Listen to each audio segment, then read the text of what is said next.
mainly concentrate on the core dia. So in the last class we have discussed core dia is nothing but the small d, and the outer dia, that is nothing but the metal sheath.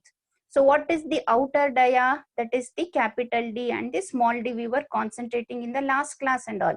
So we have calculated the electric stress will be maximum on the surface of the core, and it will be minimum at the surface of the metal sheet. Is it clear? Is that no? This is the thing we have discussed in the last class. So there will be insulation in between the core dia, that is small d, and capital D. There will be insulation. Is it right? So the stress will be more on the core dia, and it will be minimum on the metal sheet. Now we need to equally distribute the stress. So that is called as the grading of cables. So the electric stress distribution in insulating material, it is not uniform. So it will be more near the core and less near the sheath. So the insulating material is not properly utilized. So by grading, so it is nothing but, what do you mean by grading? Means it is the process of achieving uniform distribution of dielectric stress or voltage gradient in a dielectric of the cable. So this can be done, or this can be done by using two methods. That is nothing but capacitance grading and intersheath grading. Is it clear? So the maximum stress on the core and minimum stress on the sheath should be avoided. So there should be equal distribution of the stress, and it should be, the insulation should be equally utilized. So first one, what do you mean by this capacitance grading? So here, more than one dielectric materials are used. In this case, more than one dielectric materials will be used. And what do you mean by intersheath grading? Here, so the same dielectric material will be used, but the potentials will be divided. It will be classified. Means you will be using two diameters of D1, D2. So D1, D2 will be different, and but with the same what is that insulating material, you're going to create different potentials. So with these two methods, they can be, the stress can be equally distributed on the insulation. So any doubt in this? No, ma'am. Have you understood what I mean by grading of cables? What are the classifications of grading? So in what ways you can do this grading? Grading means it is nothing but the equal distribution of the insulating material, that is the stress that occurs on the insulation material should be equally distributed. So it should not be more on the core and less on the sheath. So that method is called as grading. Okay. So what happens if there is unequal distribution of stress? It has some effects. So greater insulation thickness is required, which increases the cost and size.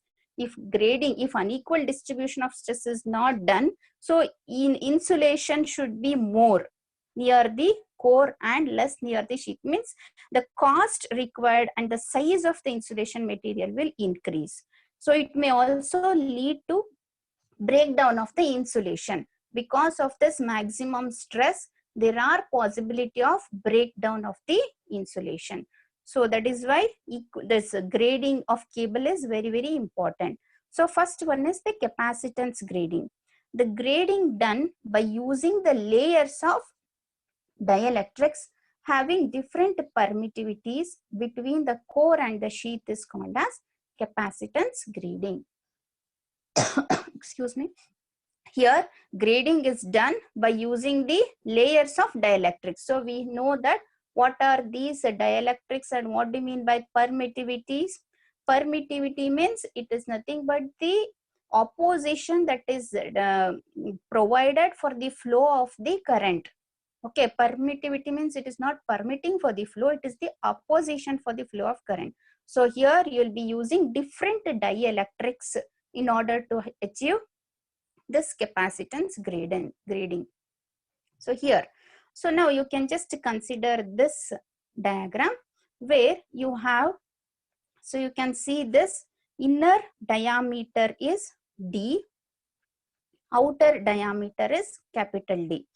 So here in between the inner and the core, you have another diameter of D1. So here you can see epsilon 1 and epsilon 2 are the two different dielectric materials which are used in between the core and the outer diameter D1. One type of material is used, and between the D1 and the outer sheath, another type of material, that is dielectric material, epsilon 1 and epsilon 2 are used. There may also be three different types of dielectric materials which may be used. So here I'm showing it for two different types of dielectric materials. So we'll derive the expression. So let D1 be the diameter of the dielectric with permittivity epsilon 1, and D is the diameter of the dielectric with permittivity epsilon 2. The stress at a point which is placed. So in the last class, if you remember, we have taken a small distance x. So which will always be, stress will always be inversely proportional to x. Means as the x increases, the stress goes on decreasing. So that concept is taken here. The stress at a point which is placed at a distance x is inversely proportional to the distance which is given by dx is equal to q divided by 2 pi epsilon x. Is it clear? This is the same expression which we are considering at any point in the inner dielectric. So it is given as, so we are considering with the first dielectric, that is epsilon 1, it is taken as G1 is equal to Q divided by 2 pi epsilon 1 into X. Similarly, the second dielectric, with the second dielectric stress, that is epsilon 2, it is given as G2 is equal to Q divided by 2 pi epsilon 2 into X. So now we need to get the total voltage. So in the last class we have discussed, so the potential difference or V, it is nothing but in between the core dia, that is the outer dia of the core, and the outer dia of the sheath. Whatever the stress we are going to get in between those will give you the total voltage. So here also we are going to take the sum of, that is the first stress due to dielectric material 1 and the second stress due to dielectric material epsilon 2. So here we are going to integrate that between, so that is nothing but d by 2 to d1 by 2, that is the G1 first stress in between d by 2 and d1 by 2. Second stress is between d1 by 2 and d. So that is what we have written here. So substitute for G1 and G2. So Q divided by 2 pi x is 2 pi is common. So Q divided by 2 pi. So 1 divided by epsilon 1 into ln of x. X is nothing but you're going to integrate in between G1 d1 by 2 and d by 2. So integrate this, you will be getting d1 by d, and here it is d by d1. So next, we also know that the capacitance is given by C is equal to Q by V. Now substitute for V. So here we have got the expression for V, Q divided by 2 pi into 1 by epsilon 1. Substitute this here. So same thing I have substituted here. So this Q and Q will get cancelled, and you'll be getting the expression as 2 pi divided by 1 by epsilon 1 ln into d1 divided by d and 1 by epsilon 2 into ln into d divided by d1. Next, the stress is maximum at the surface of the conductor. So we all know that there will be maximum stress, that is, so here the stress maximum is taken at x is equal to d by 2. Now your maximum stress expression will become G1 max is equal to Q divided by 2 pi epsilon 1 into d by 2. So 2 will get cancelled, and here you will be getting the expression as pi Q divided by pi d1 into d. Again, you are also considering the maximum stresses occurring at the inner surface of d1 by 2. again your expression for G2 max is equal to Q divided by pi epsilon 2 into D1. Okay. Now substitute for Q, considering first G1 max. So substitute for Q. So Q is equal to, so Q will be is equal to what? V into C. So Q is equal to CV. So substitute for V, you'll be getting this expression. So G2 max is equal to 2V divided by D1 into epsilon 2, epsilon 1. So you'll be getting this expression. Is it clear? You are going to consider maximum stresses occurring at the outer diameter, that is D by 2, and also you're going to consider that maximum stress is occurring at the point that is D1 by 2. So in both the cases, you're going to consider it as maximum stress because you're using different dielectric materials. So here, after this, you're going to consider the condition for equal maximum stress. So when you're considering it as equal maximum stress, we want the stress to be equally distributed. So that is what we are equating both the stresses. When you equate the two stresses, so epsilon 1D is equal to epsilon 2D. So we know that diameter D, small d, will always be less than the diameter D1. Is it right? So that is why, or D1 will always be greater than D. That is why, in order to make this equation equal, so when D is less, epsilon 1 should be more. When D1 is more, epsilon 2 should be less. So that is why epsilon 1, that is the dielectric material that is used between D and D1, should be more than the epsilon 2 that is in between D1 by 2 and D by 2. Is it clear? Similarly, if there are three dielectric materials are used, that is epsilon 1, epsilon 2, epsilon 3, three different dielectric materials are used, means epsilon 1 should be greater than epsilon 2, it should be greater than epsilon 3. So similarly, your grading with three dielectrics will be epsilon 1D is equal to epsilon 2 D1 is equal to epsilon 3 D2. Is it clear? So any doubt in this derivation, you can first clarify. No, ma'am. Yes? Yes, any doubts, Dimple? No, ma'am. No, ma'am. Any doubt if you are having, you can clarify regarding the derivation, just a substitution. The only thing you should understand is you are using different dielectric materials, epsilon 1 and epsilon 2. You are assuming that on the outer surface D1 also you are assuming it as maximum stress. On the outer surface D also you are assuming it as the maximum stress. Equating both the stresses, you are going to use different dielectric materials so that the stresses can be maximum on both the surface. Is it clear? So next, shall we move for the intersheath grading?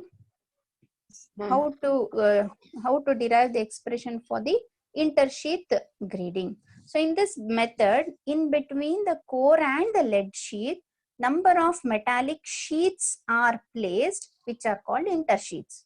So here also number of metallic sheets are being placed in between the core and the final metal sheath.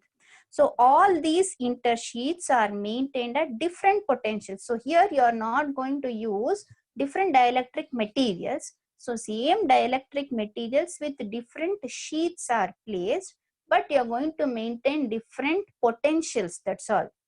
So all these sheets are maintained, so different potentials across the different sheets. Okay. These potentials are between the core potentials and the earth potential. So lead is used for this. Always these sheets, lead will be preferable because it is flexible and corrosion resistance. But as its mechanical strength is less, something is missing, aluminium can also be used. But aluminium is little bit costlier. So we are going for the lead. Lead is used for the metal sheath. Okay. So using the intersheets, maintaining a different potential, uniform distribution of stress is obtained in the cable. So here you can see the diagram. So just first concentrate on this diagram. So here inner diameter, that is nothing but d by 2. So if you're considering the inner core with the d by 2. Next, so here next one, intersheet. So here you are using first intersheet, second intersheet, intersheet 1, intersheet 2, and the last outer is nothing but the lead sheath.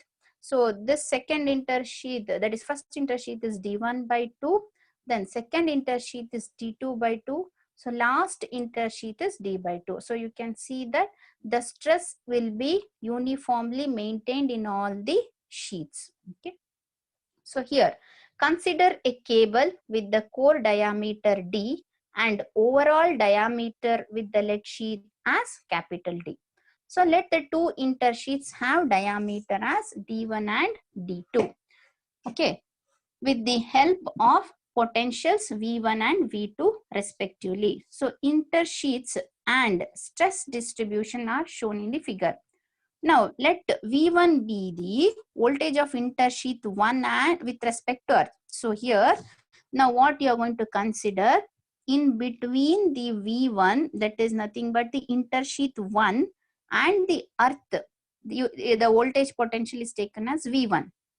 And similarly, in between V2, that is in the intersheath 2 and the earth, the voltage potential is taken as V2. Now, the stress at a point which is at a distance x is inversely proportional to distance x. So, always this formula you have to remember. In all both the cases, you are going to consider that the stress will always be inversely proportional to the distance.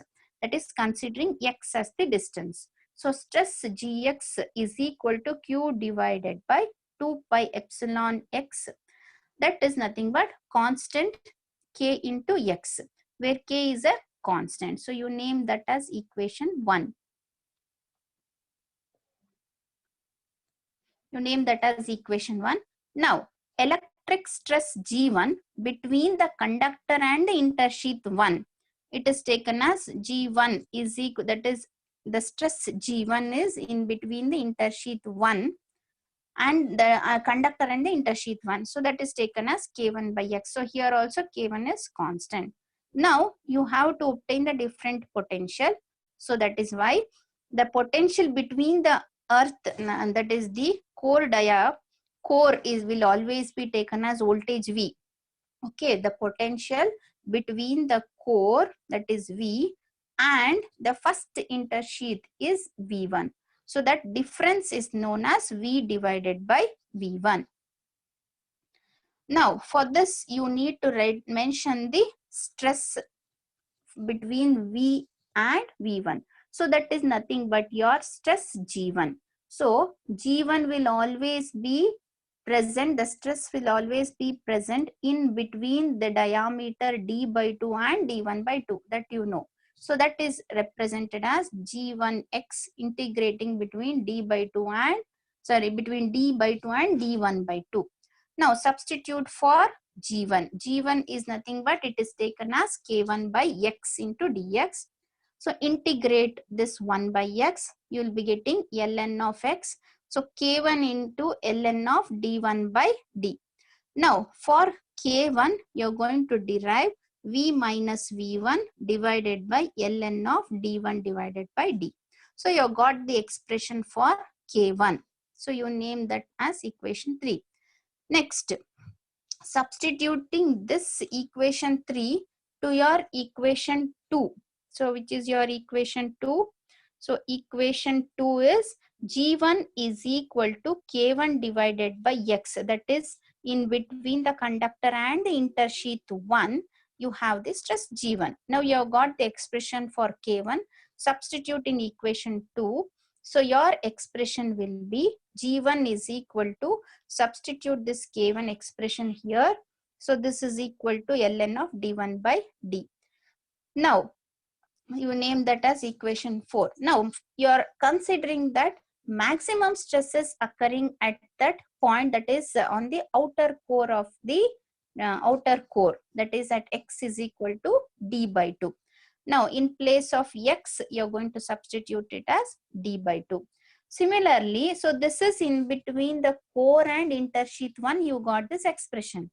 Now similarly, in between intersheath 1 and intersheath 2, your potential will be what? V1 minus V2. That was in between V minus V1. Now this is in between V1 minus V2. Again, G2, now directly I think you can write by considering equation 5. G2 will be is equal to, by considering equation 4, G2 is equal to V in place of V, this will be V1, in place of V1, V2. So in place of X, that is D1 by 2, and ln of D2 by D1. Is it clear? So outer one, next inner. Next again in that case, outer one was D1 and inner is D. In that way, you should write the expression for second stress G2. Now the potential difference between the intersheath 2 and the outermost sheath is V2. Now you have intersheath 2 and the outermost sheath also, that is with the dia d by 2, capital D by 2.